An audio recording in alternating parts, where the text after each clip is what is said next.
All right, welcome everyone to today's Webmaster Central Office Hours Hangout.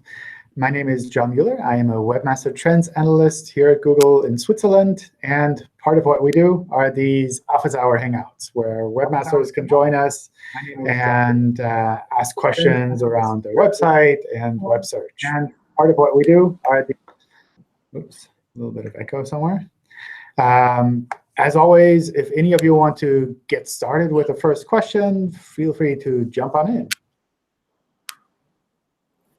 John? Hi. All right, Michael.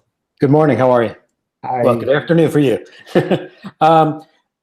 Recently, we've noticed that there was a little bit of a, not even a little bit, a few-hour delay with stories getting into the index, even if we included, the site dot, www in the site's name or the URL. We were noticing, I don't know if I mentioned something to Danny a few days ago. I guess it kind of hit like maybe Saturday. Do you know if that's been fixed? It's been taking kind of like a little bit of a while. And then when it hits, by the way, when it hits, it's fine. I have no complaints when it hits, but there seems to be this like lag time. Yeah, I don't know what the current situation is there. I've seen a few reports of that. So you're probably not alone, but I don't know what the current situation there is, if that's something that's been resolved or if they're still finalizing some things there. Okay. And one last question, it's not a major one, but I noticed like when we link to something, whether it's a third party or our own stories, we tend to link on several of the words that sort of replicate the permalink, just because it's easier for the reader to know where they're going to be redirected to. But I notice a lot of other places do it maybe on a word like reports or claims or maybe even another outlet's just their name. Is there a best practice on that? We call that the anchor text of the link. So kind of the part of the text that is linked out. And we recommend having a kind of descriptive anchor text so that we can understand the context of the other page a little bit better. But it's something where we know lots of sites do that in weird ways. Sometimes you'll have something like, for more information about this and this, click here, and here is just the link, which makes it really hard for us to tell. But we try to look at the context of the link as well. So it's not terrible if we don't have a clear anchor text that leads there. It helps us to understand the other page a little bit better, but it's not like the absolute most critical factor. Yeah, no, we try to do that because you don't want to direct someone the wrong way, but sometimes you have to kind of dance around to get the words that sort of match enough. So yeah. That's why I wanted to ask. Okay, thank you. Yeah. That makes sense. All right, let's see. I had a question as well. OK, go for it. Hey, so basically we have a website that we're in multiple different markets. So we're in the Australia, US, and UK as our core. Our number one market of that is Australia, but we're moving. We're changing TLDs. We're going from a .travel to a .com. Can we expect any type of, besides the standard traffic decrease that you would get from changing, domains, can we expect any permanent, decreases in visibility in our core market, Australia, from that move? Is there more of like a neutral preference being given to the .travel versus the .com? So we would see both of those as generic top-level domains, meaning they could both be geo-targeted in any way that you want. So theoretically, if you do a clean migration from like travel to .com, and you really redirect one by one all of the URLs, then theoretically that should be about the same as before. So it shouldn't be that you'd see any significant drop in visibility. Okay. Also, we don't have like different, like we don't have like a regionalized website either. All of our markets speak English. Is there? Do you think there's any need to move to that type of regionalized folder structure yet? Totally depends on your audience. So okay. That's something where I I'd say if you don't need it, then don't add that extra complexity. Yep. Because adding all of those different custom versions does make it a lot harder to maintain and monitor your site. And it makes it harder for us to show the site in search, because you're essentially taking one strong page or one strong site, and you're splitting it up into multiple different sites. So we have to understand each of those sites separately, and they're essentially kind of competing against each other with regards to visibility. So I'd really only go down that direction when you really have a really strong business need, where you say, well, I really need to give different content to users in this country compared to that country. Then that makes sense. But if you're just like, well, I'm a global business, should I do it or not, then I'd avoid adding that extra complexity. Great. Thanks for your answer. Sure. Hi, John. Hi. Hi, I'm George. We started an editorial website dealing with the topic of electric mobility, and we took over a URL with our brand. And after that, unfortunately, we found out that someone before us, maybe half a year, 2 years ago, used that URL for piracy content. And if we take a look in the Google Transparency Report, we can see that there has been a lot of trouble with that URL. Is there any way to get some kind of reset at Google? Because we do not have any connection to the former owner of this URL. And of course, we do not have any piracy content on our editorial offering. So what should we do? So this is something that settles down over time. I think I took a look at your site. You also posted a question, right? Yeah, correct. URL, yes. So I think your site is still fairly new, and that's something where it will settle down over time.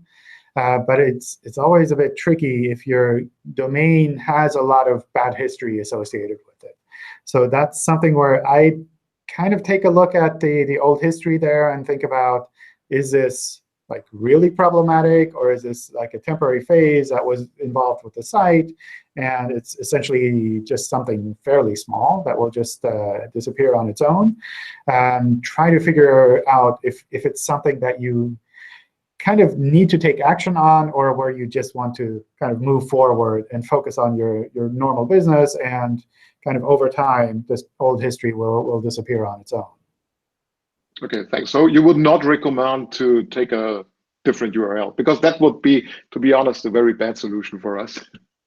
Yeah, I would only do that if you really have a really bad history associated with that domain. So okay. If it's something like for the last 10 years, it was a piracy website, and it has lots of really bad, or it used to have lots of really bad content on it, and you just took over it, and you kind of need to have everything in perfect order now, then that's something where you might say, well, I have to bite the bullet and pick a different domain that's a little bit cleaner with the history.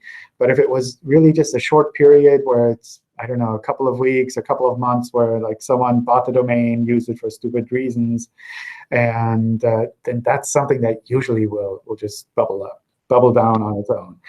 You can check in archive.org to see what the old content was, and to kind of figure out, is this a longer-term bad thing that was there, or was this just a short-term thing that will disappear on its own? Okay, thanks. Sure. All right, so let's take a look at some of the questions that were submitted. As always, if you have questions or comment in between, feel free to jump on in as well.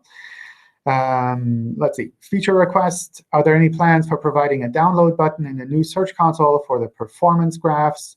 Currently, I can just download the queries, pages, countries, devices, and search appearance, but not clicks, impression, average position without using the API. I thought you can do that directly in the user interface in the new Search Console. I'll double check with the team, and otherwise pass that on to them, because that sounds like something that a lot of people would be doing. Does the alt image tag play a role in rankings for non-image search? Should we be putting descriptive comments on what the pictures are to help with general search results? So the text in the alt attribute for image tags is seen as a part of the text on the page. So that's something where it does help us a little bit to understand that page better. But for most cases, it'll be that we already have this text on the page somewhere anyway. So just by also having it in an alt attribute for an image tag wouldn't change anything. It does play a big role for image search, though. So if you have images that you want to have appear in Google Images, then make sure that you have a clean alt text there. Also, make sure that you watch out for the other aspects that relate to image search as well. A few Hangouts ago, I asked about the above-the-fold algorithm and how it would be handled with mobile-first indexing. So basically, are you using the mobile version for the above-the-fold algorithm or not?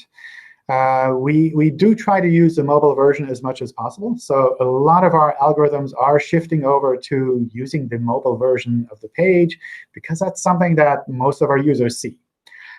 So this is something where it definitely makes sense to focus on both the mobile and the desktop version when you're evaluating pages on your website, and to think about it from that point of view as well. So don't just focus on what Google's algorithms do, but think about who your users are and what devices they're using and what they would see.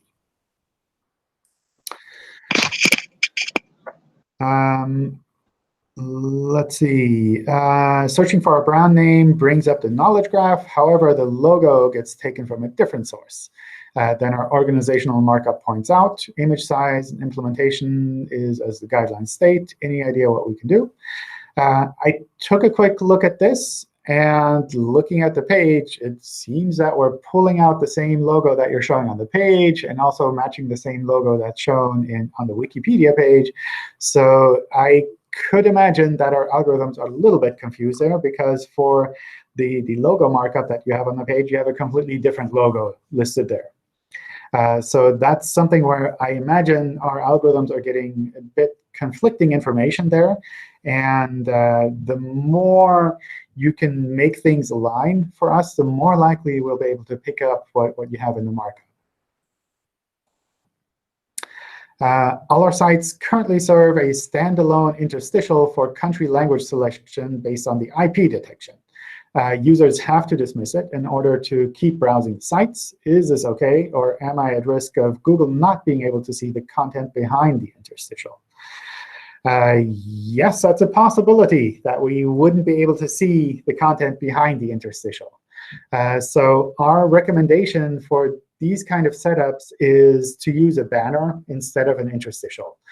So if you can recognize that the user is coming from a different location than your page's target, show a banner on top so that the user can select the other location and go to that version instead.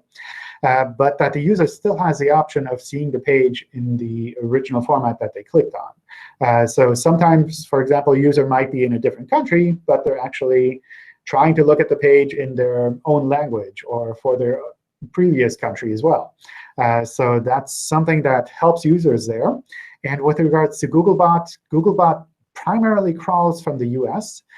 So if you show all users in the US an interstitial instead of, for example, the French content, then we would never be able to reach the French content. We would only see the interstitial. We would not be able to crawl and index the French version. Whereas if you use a banner on top, then we would be able to see the banner, but we'd still be able to see the rest of the content on that page as well. So definitely aim for something less intrusive, like a banner, rather than a complete interstitial.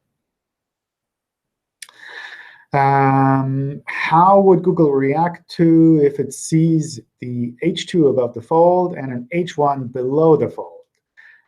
Also, with HTML5, you can have as many H1s as you want. How about different H2s? And can you have several of those as well?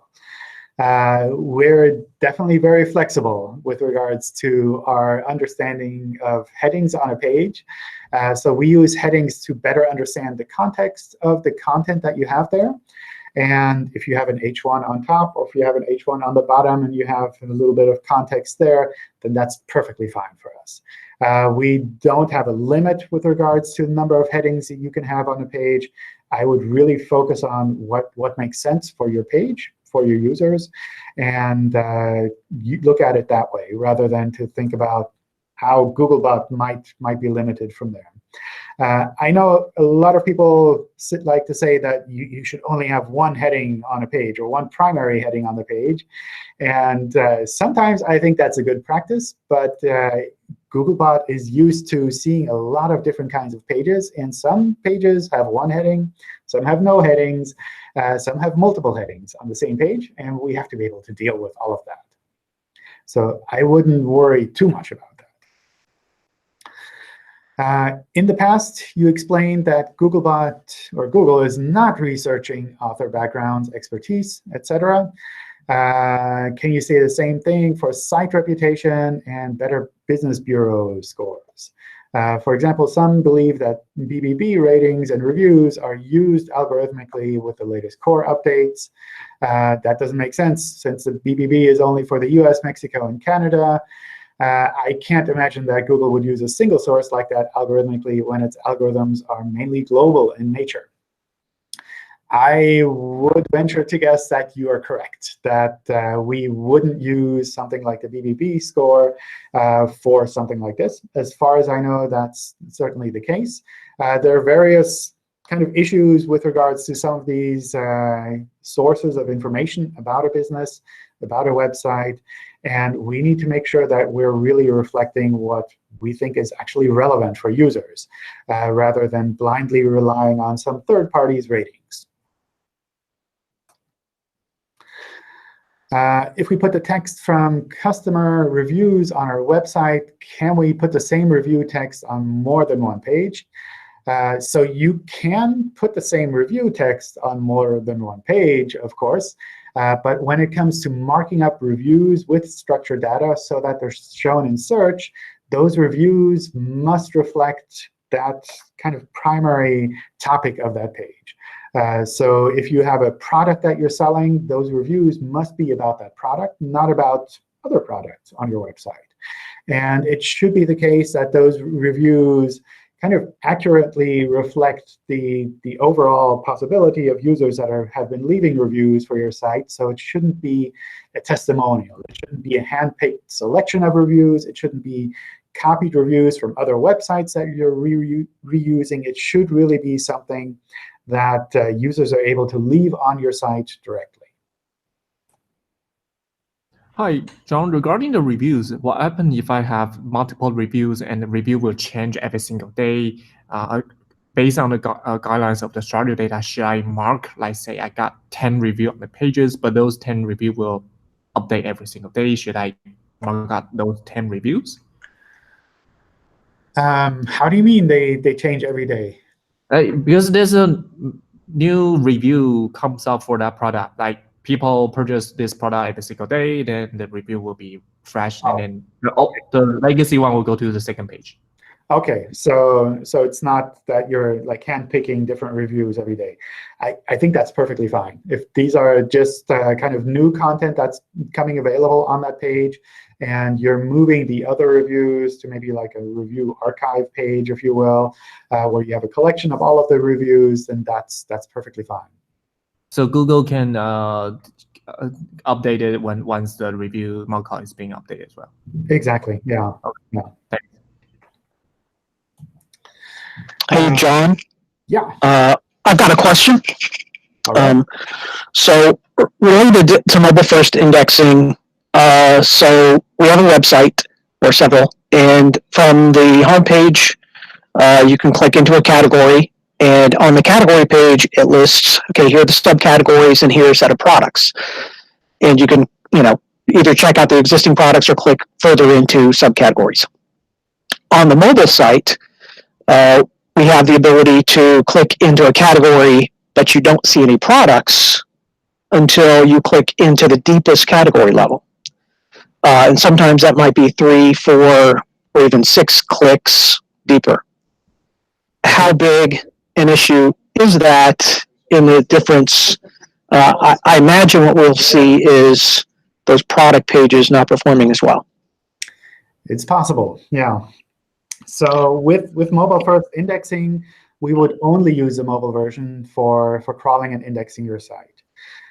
So if on the mobile version those pages are linked in a suboptimal way, then that's what we'll have to use as a basis for crawling and indexing the rest of the site.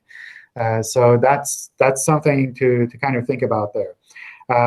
What I'd recommend doing in a case like that is maybe checking with one of the third-party crawler tools that are out there to see how your website is crawled in the desktop version and how it's crawled in the mobile version, and to try to look at the results and think about, is this really bad, or is this just slightly different? It's like this one crawls like this, and the other one crawls slightly differently.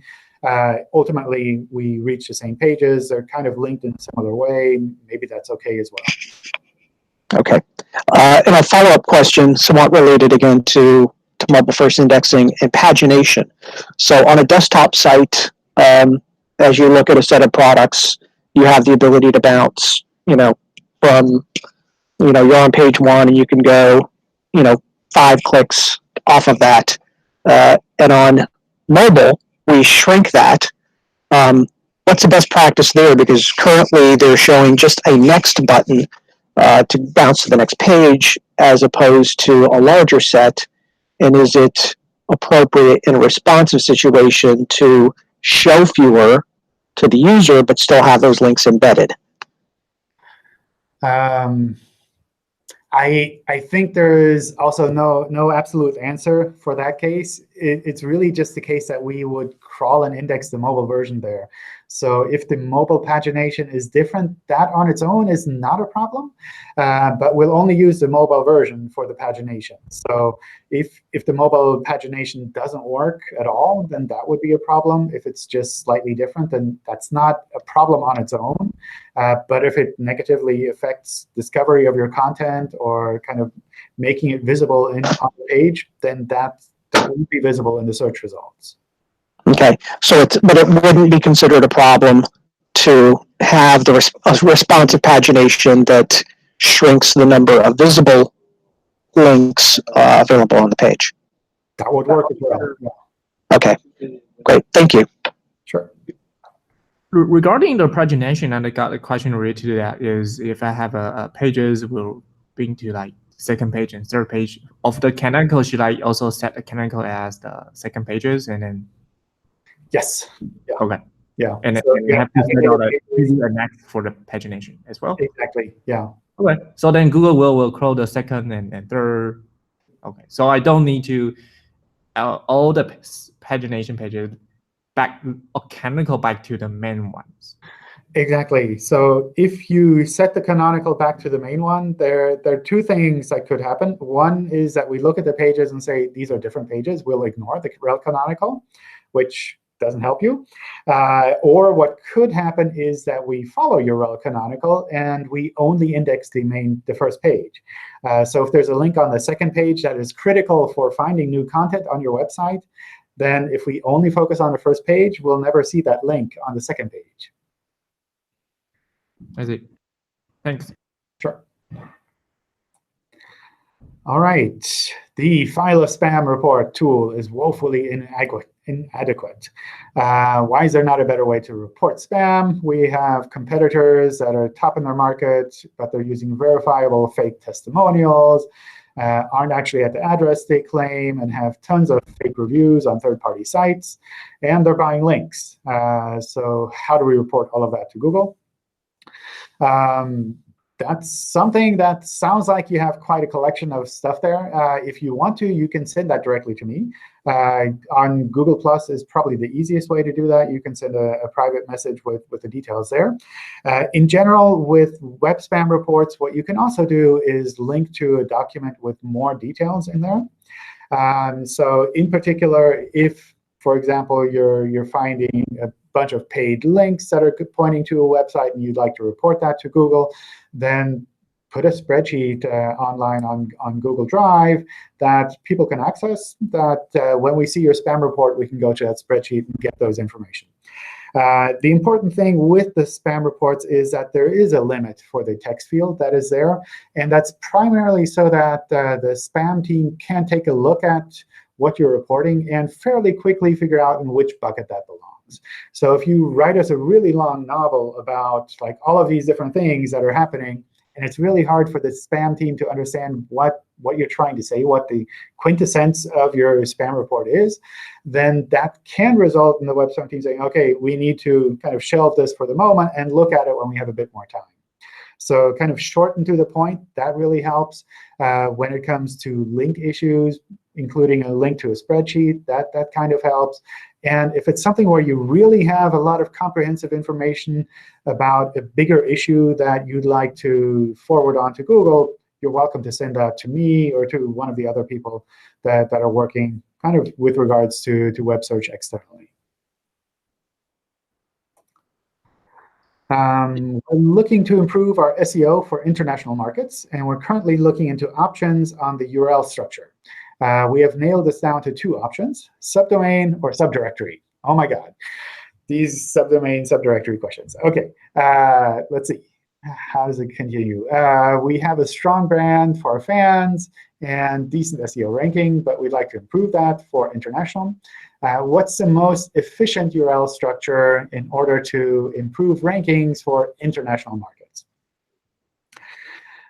So I assume you have a generic top-level domain, like a .com website, and you're looking at en.example.com or example.com/en, maybe for English, or maybe you have different country codes that you're using there.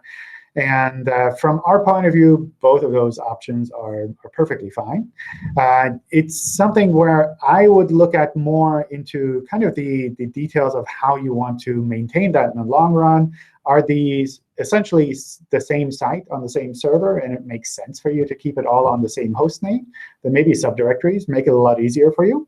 They certainly make it easier to maintain things like Search Console information. You just have one site that you need to verify. You can use the subdirectories to set the geo-targeting, but you have all of the tracking information in one site in Search Console. So that's kind of useful. Also, all of the settings that are host-wide, that are server-wide, they're in one place. So you can set the maximum crawl speed. You have one robots.txt file. There are kind of fewer things that can break there. So from that point of view, I think that generally makes sense.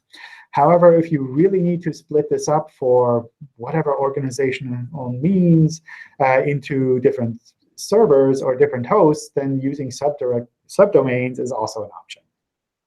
So both of those are options that I would say would work in a case like this. Generally, I'd recommend using subdirectories here just to keep things a little bit easier. I have a question. Sorry. All right. It's my question, so thank you for answering.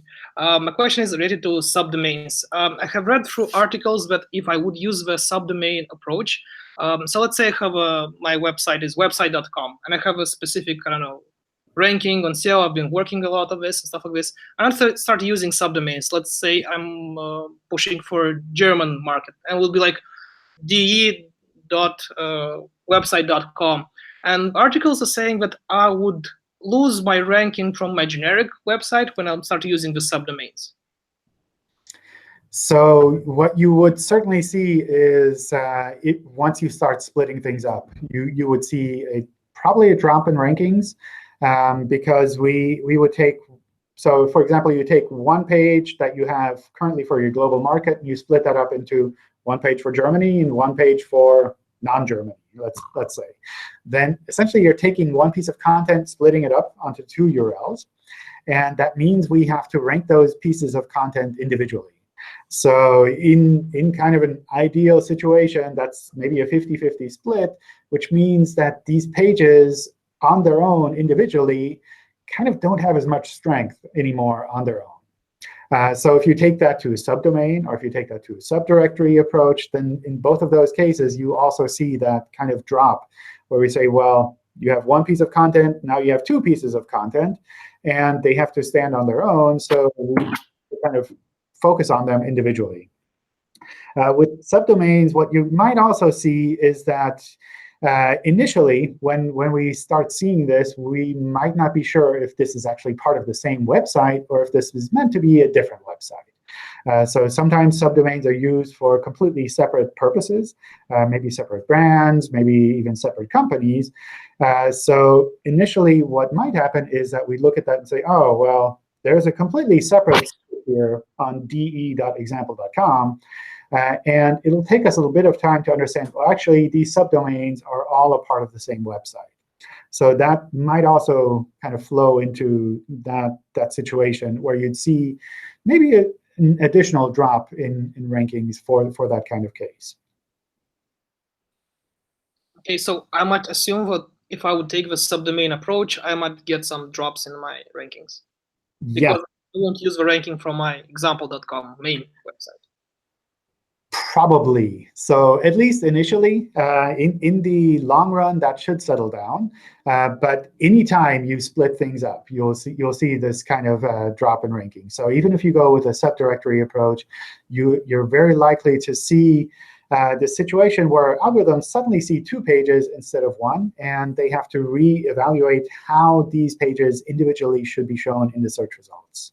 So that's also a good reason to limit the number of different country versions that you create, and don't just blindly go out and say, oh, there are, I don't know, hundreds countries, therefore I'll create hundreds of different subdomains or subdirectories for each one of these individually, because then you're really splitting things up into all of these different charts.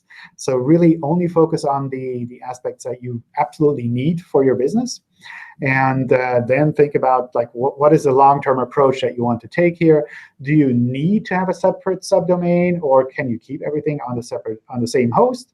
If you can keep everything on the same host, then I would recommend doing that, just because it's also much easier for maintenance long-term. Thank you. Sure. All right. Can Hey, John. 503. Oh, go for it. Sorry, John. I have a similar question to that, so I thought maybe I'd jump in if you don't mind. OK. I'm running into a situation a couple of times where I have sites that are ranking well, but they're not ranking for what the client wants them to rank for. So like they have a ring site that sells rings. They also, for some reason, have a blog, and they're blogging about rings, and the blog is ranking great. Everyone loves their articles about the 16 millimeter diameter gold ring or whatever it is, but they can't sell a ring to save their life. And so what do you recommend in that scenario? I thought we could either separate out the blog into a subdomain and try and get Google to rethink about the e-commerce part of the site, or I even thought about drastically moving the blog off to a totally different domain name altogether and trying to get Google to rethink about the e-commerce sites. What do you recommend in that scenario? I don't have any kind of standard solution that would help there, but I would be tempted to try to keep both of them together. I don't think there should be any problem with that. So, I mean, in the worst case, the same site ranks, but it's not that I don't think we would rank the e-commerce site better just because there isn't a blog associated with it. I see. Kind of this collection of multiple things on the same website, that's very common. That's not something that I would try to avoid completely. And so when Google is preferring a blog page for no-do queries, and when we get down to do queries, we want Google to select the sales pages. That seems to be exactly where Google is getting confused. And so the only way I could think of was 301ing the no-do to the do, or separating the sites out and making Google kind of completely rethink the pages. But you think they can all stay on the same site, and we just have to improve the quality then of the do pages so Google says, oh, okay, these guys also sell rings. Great, let's rank those. Probably, yeah. So usually that's really just a sign that we think these blog pages are more relevant for these particular queries, which might be I don't know the situation and what people are searching for there, but that could certainly be the case. Yeah, I don't think there's kind of this one answer fits all for that kind of situation. And what I would also take into account is kind of the other content on the blog. Is it all themed for the same thing, or is there some completely random content on the blog? And if it's kind of partially overlapping but not completely overlapping, I think it might make more sense to split the blog up, or to move it into a separate part from the site. But if it's essentially similar content to what you have on the rest of the site, then I think leaving them together should be fine. I see. So if they also had a section on bracelets, but they didn't sell bracelets? I'm thinking more like they had a section on interior decoration, and they were Right. kind of focusing on jewelry. And that's kind of a mismatch. But here's articles on rings. And also, did you know you can paint your walls like this? And that's right. That's kind of the thing where, I mean, sometimes these blogs do go into kind of personal preferences and like, look at this cool room I created. But it can make it a little bit trickier for us. So I try to find one main focus for the site. I see. OK, thanks, John. All right. Yeah. Hi, John. Yeah. John, actually, I wanted to know, like, the Links browser. Have you heard of the Links browser? So yes. That browser is showcasing the website, so people, like I have read somewhere that the browser shows us actually the search engine, how search engine looks at the website. So is it true, like, if my website is like Links is looking at my website and the search engine is looking at my website in the same way? Is it like, I mean, so the Links browser is a text-only browser that I don't think supports anything around JavaScript or CSS, any of the modern HTML features. So it would be something that reflects what a very simple search engine would look at, but I don't think it would reflect what a modern search engine looks at. Because, I just wanted to know, like, if in that case, how a search engine will, index images also. So that's why I just wanted to know. Yeah, I would use the tools like fetch and render in Search Console to get a better view of what Google, for example, would index. The Links browser is really very simplified. So I think it's good for debugging like some very basic issues. But for the most part, I would focus on the more advanced tools out there. Thank you. Thank you so much. All right, can 503 server responses have a negative impact on crawling and or rankings?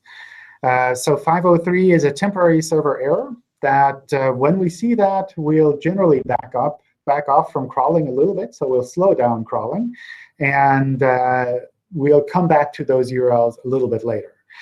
If we see a 503 error persistently returned, then we'll assume that it's a permanent error, not a temporary one. And we'll assume that these URLs that have been returning 503 are actually no longer available on your website. So we'll drop them out of our search results. So if your website is temporarily down and you serve a 503, that's perfect. If your website is actually up and you use 503 instead of a normal server response code, then that would be a bad thing. Why is the publisher carousel showing articles of 2 months ago for our site? What can we do? We published many articles about this topic in the last 2 months, and it happens in English and different language versions. I don't know. I'll take a look at that with the team here to see if there's something more specific that we can say there. In general, these carousels that we show in the knowledge graph on the side are things that we algorithmically generate based on the website itself. It's not something that would be reflecting the normal website's ranking otherwise. So it's really only people are looking for your website specifically by name. We show that in the sidebar in the knowledge graph, and we'll pick some of the articles that we found there and highlight those there. But of course, other articles from your website will be shown in the normal search results as well. So that's something where there are different ways that you can be visible in those kind of search results. In faceted e-commerce sites with multiple combined categories, for example, T-shirts and dresses, how do you recommend to split the category in two? Google doesn't have an inverted canonical tag to kind of say, well, split it like this. What can you do there? So my general recommendation is to keep one URL and just create a second one. And obviously, the second one you can't redirect to, because if you redirect, then the original URL is gone. But rather just update the internal linking within your website to point to that new URL that you have there as well. If you can't keep the old one, for example, if the old URL in this case is yoursite.com/t-shirts and dresses, then maybe you want just one for T-shirts and one for dresses. Then I would redirect the old URL to one of the new ones, either for T-shirts or dresses. And otherwise, just link the new URLs normally within your website's structure. So there's no specific markup that you can do to say this URL has been split into two halves, or this part of the content has gone here and this part has gone here. It's really essentially just a new page that you create on your website, and it's associated with the old page, maybe with a redirect. Maybe it's just a completely new page. Is the structured data report going to be moved across to the new Search Console from the old Search Console? I don't know. I know that the Search Console team is looking into various of these reports and moving them over or regenerating them as we go along. I don't know what the specific plans are with regards to that specific report. And generally, we wouldn't be pre-announcing those specific changes ahead of time, but rather announcing them when they're available or when they're available for testing. So I'm not quite sure how that one would map over. It's always a bit tricky with the structured data reports because we have so many different variations of like the structured data testing tool, the rich results testing tool.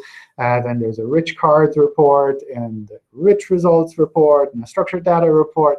And I think in an ideal world, it would be nice to have one combined report to handle all of these different situations and maybe one combined tool to handle all of these different variations as well. I don't know how much of that we'll be able to combine in Search Console, because obviously when you combine things, you also make it a little bit more complicated, because suddenly instead of one simple way to test the URL, you have different variations within the same tool. So we'll see how that works out. But I know the team is continuously working on these topics as well. Is there a way to tell Google not to crawl and index certain parts of a page? For example, we might want to have some user reviews on multiple pages because we think this is helpful for the user, but we don't want Google to penalize us for duplicate content. Can we tell Google to index our pages but skip a few paragraphs from them? There's no simple way to kind of hide some content on a page from Google. They're kind of tricky things that you can do with regards to using an iframe or using JavaScript to kind of pull in content that's otherwise blocked by robots text. But in general, we prefer being able to see the page as a user would be able to see the page. So that's something that you can't specifically do there. And what is perhaps more important here, you don't really need to do that. So it's not the case that we would penalize a website for duplicate content if a part of the text on a page is the same as elsewhere on the website. So that's not something that you need to kind of find a technical solution for, because that's very common on the web. We see a lot of content that's shared across a website. Sometimes it's just a footer. Sometimes it's a giant legal disclaimer that's on every page.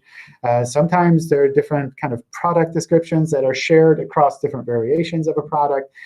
All of that is perfectly fine. And it's not a reason for us to demote a website or to give it a web spam penalty or anything like that. Excuse me, I have a question. Sure. Yeah, I could just jump in. Go for it. Okay, appreciate it. So I'm new to this, the whole Google Hangout and everything. So I have a website, a mental health website that I've had for a year now, and I've been writing a lot of content for it, pretty much like 5 articles a week. And I've just recently gotten a lot of really high quality backlinks from really high authoritative websites. And we're really about last month is when I started reaching out to do that. My question is, so this website is a year old. Like how many years or when can I expect significant search traffic? There's no specific limitation there. So it's not the case that there's any kind of sandbox effect where we would hold the website back and say, oh, this website needs to kind of maintain its presence for a year or 2 years before we can start showing it in search.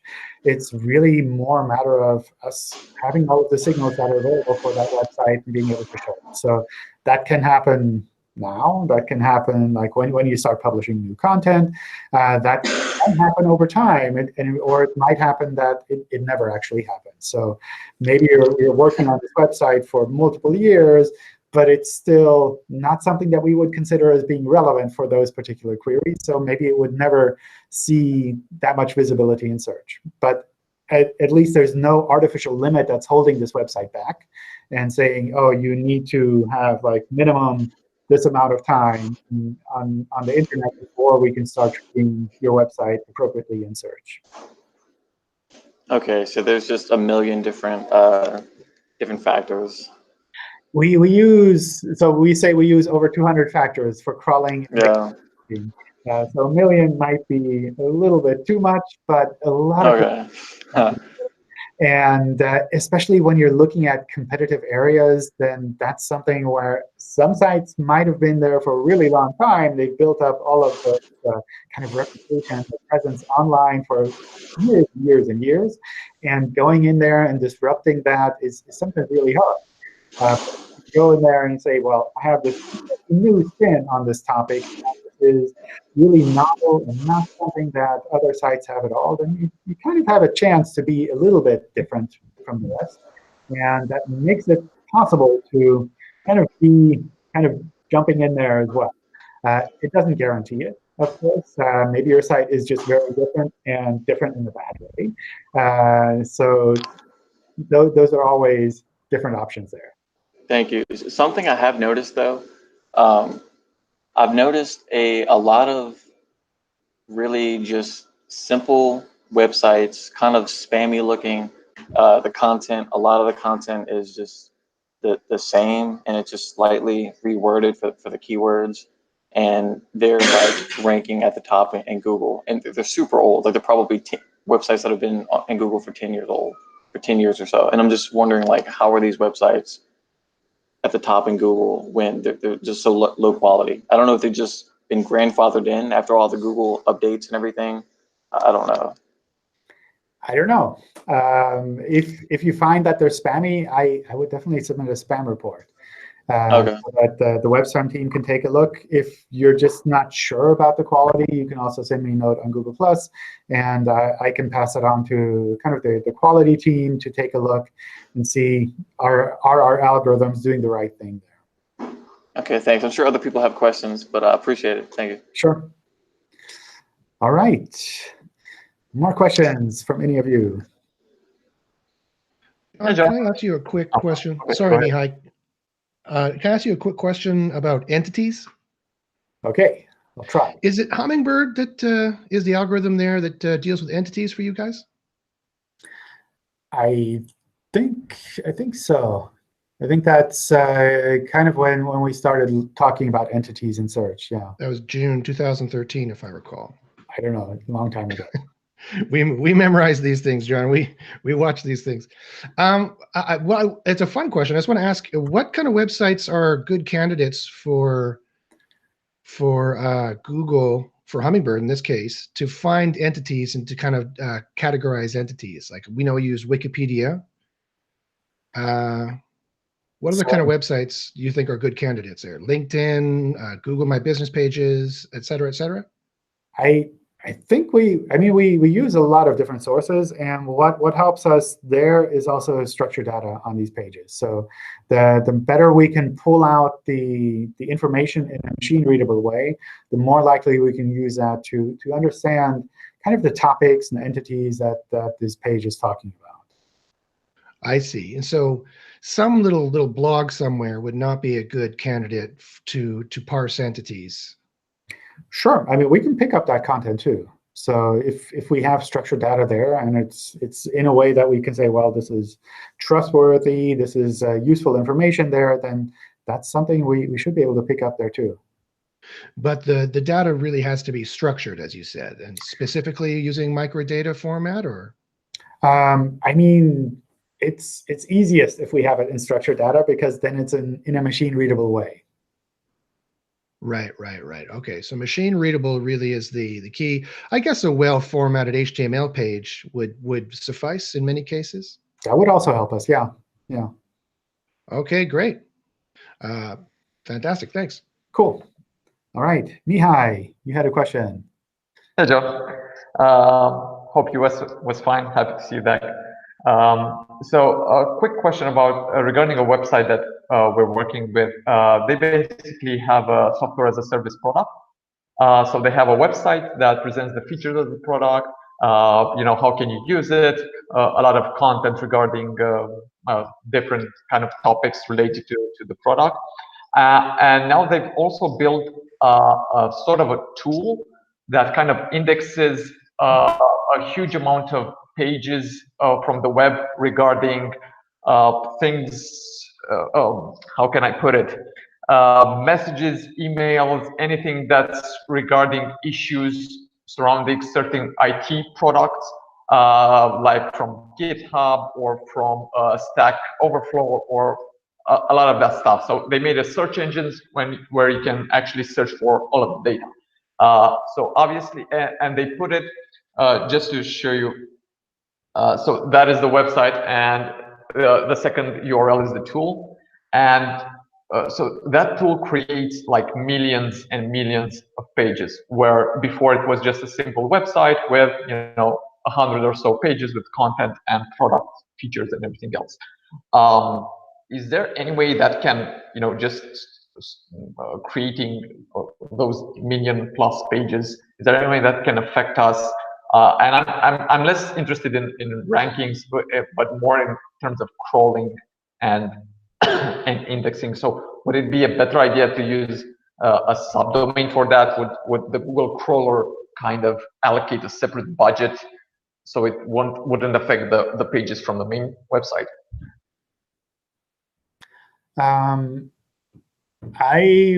So to me, this sounds like it's scraping content from the rest of the web and spinning it together. So that kind of goes into auto-generated content, low-quality content.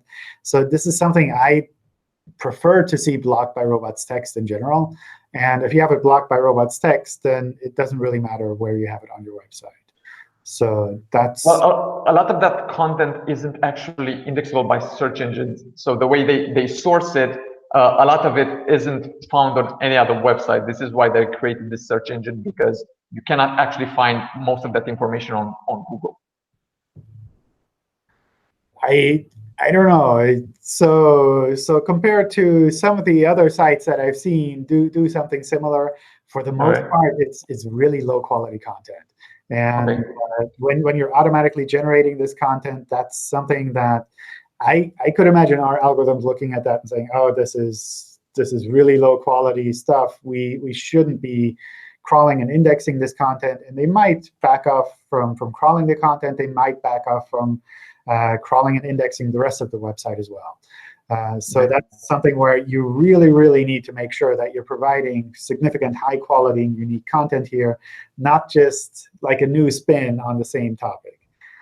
So things like we see them a lot, eBay scrapers or image search scrapers that take information from LinkedIn, from various search results, maybe other search engines, maybe internal search results from other sites, and compile that on a page of its own. Then that's something that's really low quality kind of type stuff. So that's I know what you're referring to. I don't think it's that. I have to look obviously more into it to make sure that it's not. It's apparently a very highly used tool. A lot of people seem to use it. I'm not very familiar with it yet. But let's say it's no problem from a quality point of view. Would it still make sense? Would my question still make sense whether we should move it to a subdomain so it doesn't affect the crawling, so that Googlebot doesn't really just focus and get lost in that sea of URLs? I wouldn't treat that any differently than if you're adding other content to your website. So that's something where, for the most part, I would just keep it on the normal host name, and just see like you're putting an archive of material on your website, and it's available now, and it can be crawled and indexed. But even if that content isn't really very much related to the rest of the website. I don't know. You're starting to sound like that spam scraper guy again, where it's like, I have random content on my website. I don't know why I have it. That's kind of the situation where I'd say, well, like, how do you know it's really high quality content if like it's not related to anything else on the website? So I would treat it the same as like you're taking a collection of content that you have and you're putting it online on your site. And that could be, like if you're a newspaper, it could be an archive of old things. It could be some other catalog that you have available that suddenly you'd like to make available online. Kind of see it as that rather than try to see it as something unique based on this specific piece of content. But I'd really be critical with regards to the quality of the content there, and make sure that you're not just creating this universe of spam that will essentially be a big hassle to clean up.